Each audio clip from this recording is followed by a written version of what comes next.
Show me the potato. A story in 5 voices.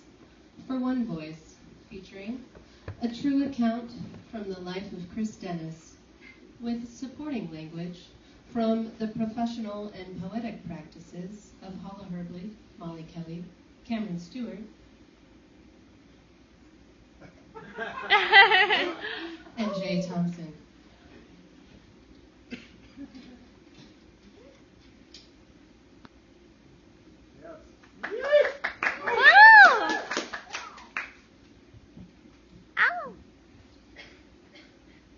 When I first moved to Florida, I couldn't find a job right away.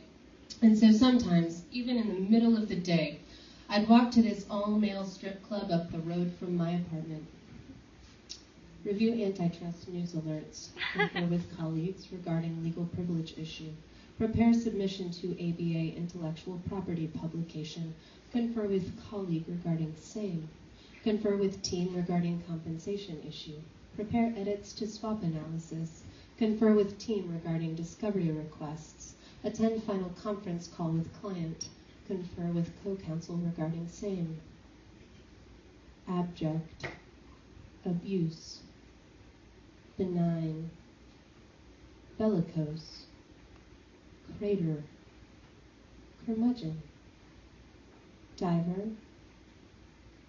I think it was called Brief Encounters. I'd meant to look for jobs on the way, but it was so hot out and I'd forget to bring a pen or my resume. I just kept finding myself suddenly standing in front of the strip club again.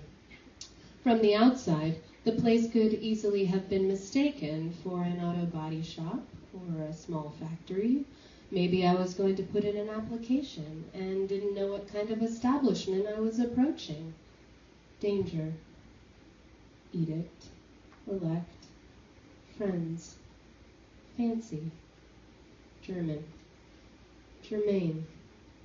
Halitosis. Helicopter. Issue. Instructive. Inside it looked like an old cabaret theater. It was a narrow building, low purple lighting with a bar in the back and a little wooden stage up front. There were creepy murals on the walls, obviously the work of local artists. The figures in the paintings looked like they were swollen or melting. In 1795, wig powder began to be taxed prohibitively, leading many to abandon the practice of copiously powdering their wigs. Additionally, the French Revolution's influence made it so that the elaborately powdered, ornate wigs of the 18th century were soon out of fashion. Men began to wear wigs unpowdered and short when they wore them at all. This change rendered the wig dresser's profession obsolete. Which of the following is true regarding Mark Poncione's outfits? A.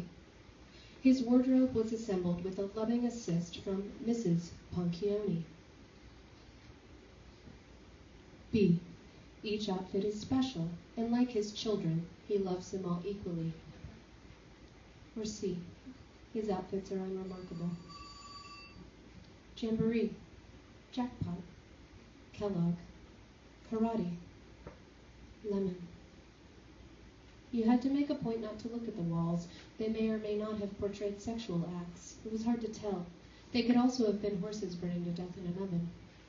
I remember a cowboy high up in one of the corners.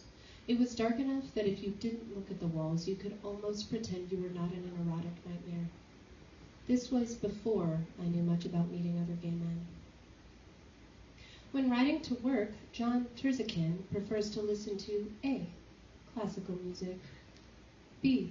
XM Radio's Sinatra channel. C. XM Radio's Elvis channel. D. Audio recordings of his many television appearances.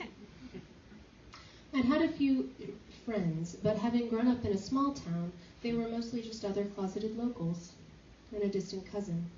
Acts of